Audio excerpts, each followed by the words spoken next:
Assalamualaikum warahmatullahi wabarakatuh. Perkenalkan, nama saya Ima Salsabila, bisa dipanggil Ima, dengan NIM 230141606269 dengan offering B23. Di sini saya akan menjelaskan beberapa tugas akhir pembelajaran teknologi pendidikan non-formal dan informal yang diampu oleh Bapak Lasi dan Bapak Fadli. Untuk yang pertama, di sini ada beberapa subbab yang saya jelaskan.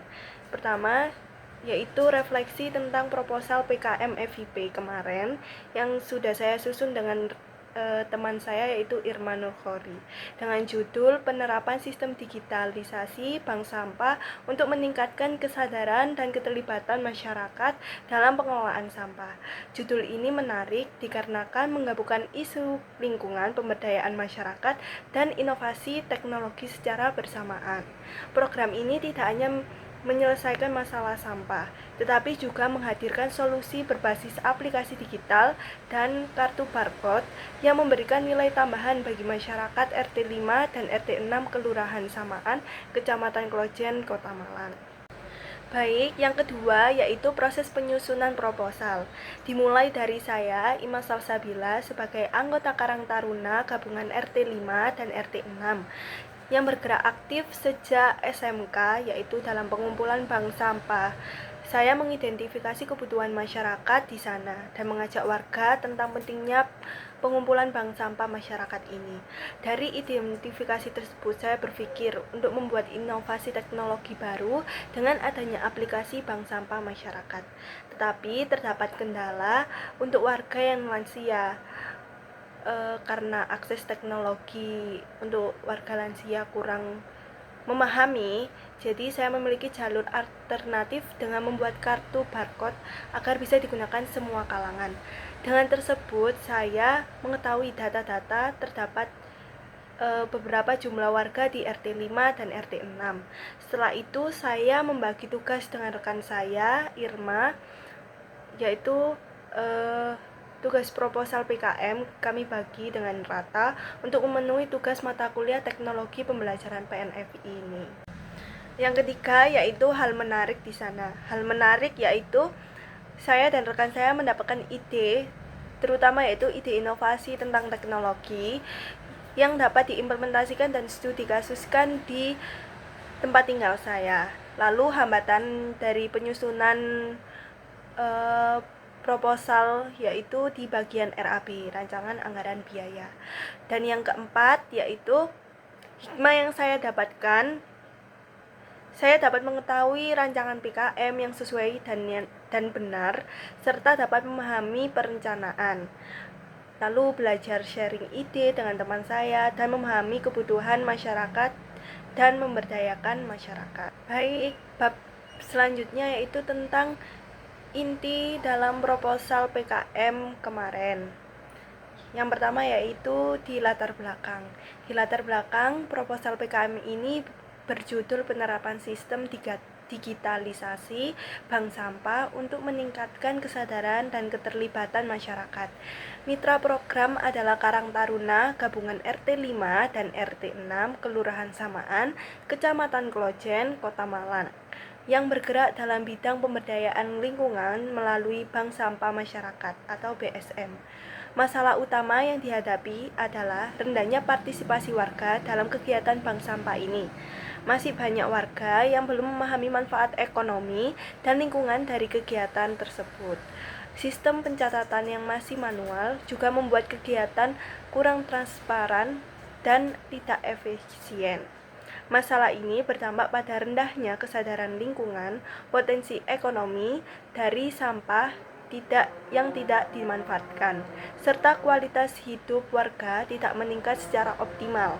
Masalah tersebut relevan dengan pendidikan non-formal dan informal karena berkaitan dengan literasi lingkungan, perubahan perilaku, dan pemberdayaan masyarakat berbasis teknologi. Lalu, data pendukung kuantitatif yang kelompok kami dapatkan tentang jumlah warga. Terdapat Dari 2 RT tersebut terdapat 40 kartu keluarga yang terdiri dari 95 warga. Dan sebelumnya saya juga pernah membuat penelitian tentang bank sampah masyarakat terhadap literasi TikTok. Dan kebanyakan warga di sana aktif dalam penggunaan teknologi. Data pendukung lain dari lapangan menunjukkan bahwa wilayah Mitra merupakan daerah padat penduduk dengan mayoritas bekerja di sektor informal dan memiliki akses teknologi yang mulai merata. Jika kegiatan ini dilaksanakan, maka aspek kesadaran lingkungan, keaktifan masyarakat, transparansi program, dan pemanfaat teknologi diyakini akan meningkat. Lalu di bab selanjutnya yaitu ada perumusan masalah. Permasalahan utama yang menjadi prioritas adalah rendahnya partisipan warga dan minimnya pemahaman mengenai manfaat bank sampah tersebut. Ditambah kurangnya sistem teknologi yang memudahkan proses pencatatan dan layanan. Masalah ini sangat terkait dengan prinsip pendidikan non-formal dan informal, yaitu fleksibilitas pembelajaran, konteks sosial masyarakat, pemberdayaan komunitas, dan pembelajaran berbasis praktik langsung. Di bab selanjutnya itu ada tujuan. Program ini bertujuan untuk meningkatkan partisipasi masyarakat dalam bank sampah masyarakat atau yang bisa disebut dengan BSM melalui pelatihan berbasis teknologi digital. Tujuan lainnya adalah meningkatkan transparansi sistem pencatatan, membangun model pengelolaan bank sampah masyarakat yang lebih efisien dan menciptakan kemandirian masyarakat dalam memanfaatkan aplikasi sebagai alat pengelola lingkungan. Lalu di bab selanjutnya yaitu adalah manfaat. Manfaat langsung untuk masyarakat adalah meningkatkan literasi digital, kemudahan pencatatan transaksi sampah, transparansi hasil tabungan, dan peningkatan kesadaran lingkungan. Program ini juga meningkatkan kapasitas masyarakat dan Karang Taruna sebagai agen pemberdayaan. Dalam jangka panjang, program dapat berkelanjutan karena aplikasi dan sistem barcode dapat digunakan secara mandiri. Program ini juga mendukung SDG 11 tentang kota dan pemukiman berkelanjutan karena mengurangi masalah sampah, meningkatkan partisipasi warga, memperkuat kapasitas Karang Taruna, mendukung smart city. Dengan tersebut lingkungan menjadi bersih, sehat, aman, dan kolaboratif. Di bab selanjutnya yaitu kaitan dengan mata kuliah teknologi pembelajaran, pendidikan non-formal dan informal.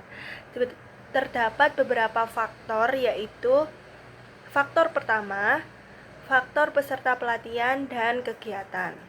Peserta program terdiri dari warga RT 5, RT 6 dengan rata-rata umur untuk Karang Taruna 15 sampai 23 tahun dan warga dengan umur 25 tahun sampai dengan 60 tahunan. Rendahnya literasi digital mempengaruhi desain pelatihan agar lebih praktis, sederhana, dan berbasis praktik langsung. Lalu, faktor kedua yaitu faktor teknologi. Faktor teknologi ini teknologi utama yang digunakan di sana yaitu jika kita sudah mengimplementasikan, kita dapat menggunakan aplikasi tersebut, yaitu aplikasi bank sampah digital. Yang kedua yaitu sistem kartu barcode. Dengan adanya sistem kartu barcode, semua warga ini dapat mempunyai dan dapat langsung datang ke pusat bank sampah dan Karang Taruna di sana bisa membantu proses penginputan data bank sampah tersebut dengan barcode sesuai kartu warga masing-masing. Dan yang ketiga yaitu WhatsApp untuk komunikasi dengan warga-warga RT 5 dan RT 6. Teknologi ini dipilih karena mudah diakses, familiar bagi warga, dan memungkinkan pencatatan yang transparan. Lalu yang ketiga, faktor sosial budaya. Kebiasaan warga yang lebih nyaman dengan komunikasi langsung dan budaya gotong royong sangat mempengaruhi metode pelatihan ini. Pelatihan dibuat berbasis kelompok, informal, dan menggunakan bahasa sehari-hari agar warga lebih mudah memahami. Lalu yang keempat, faktor organisasi dan kebijakan. Karang Taruna sebagai mitra memiliki struktur organisasi yang aktif dan mendukung pelaksanaan program. Dukungan perangkat kelurahan juga mempermudah koordinasi kegiatan ini. Jadi, kemarin terdapat seminar tentang bank sampah juga dari kelurahan. Oleh karena itu, dapat berkesinambungan dengan pihak kelurahan dengan gabungan RT 5 dan RT 6 ini. Baik, yang kelima, faktor ekonomi dan sumber daya. Sebagian besar warga memiliki kondisi ekonomi menengah ke bawah sehingga program harus gratis, sederhana, dan tidak membebani peserta. Sumber daya dari PKM digunakan untuk bahan penelitian, hosting aplikasi, dan pembuatan barcode. Lalu yang keenam, lingkungan fisik dan keamanan. Untuk lokasi biasanya menggunakan rumah warga saat pertemuan PKK atau arisan bapak-bapak atau ibu-ibu. Untuk program penyuluhan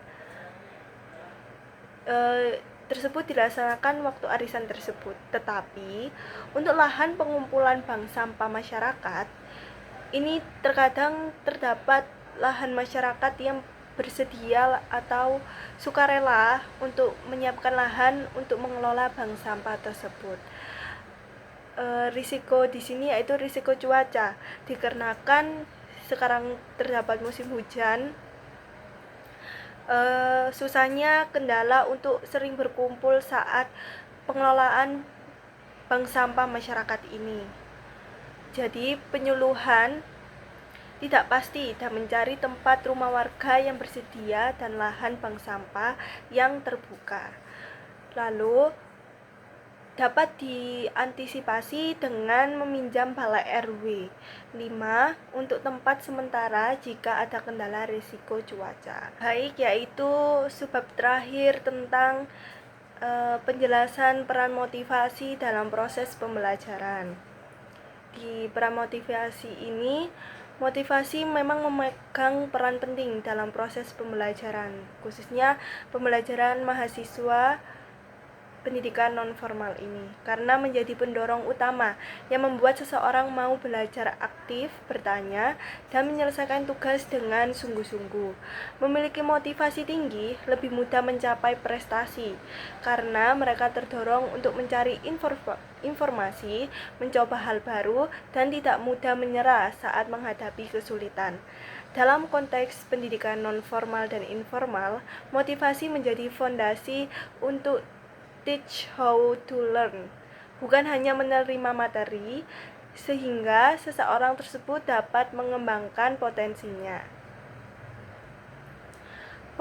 Potensi tersebut terdiri dari kemandirian belajar, kemampuan refleksi, dan pemecahan masalah. Ketika motivasi tersebut kuat, peserta pendidikan non-formal dan informal dari berbagai latar belakang Ketika motivasi kuat, peserta pendidikan non-formal dan informal dari berbagai latar belakang mampu mengikuti pembelajaran dengan efektif dan mendapat hasil tersebut dapat dilakukan dengan cara yang mandiri. Baik, itu saja yang dapat saya sampaikan. Mohon maaf jika ada salah kata maupun perilaku. Wassalamualaikum warahmatullahi wabarakatuh.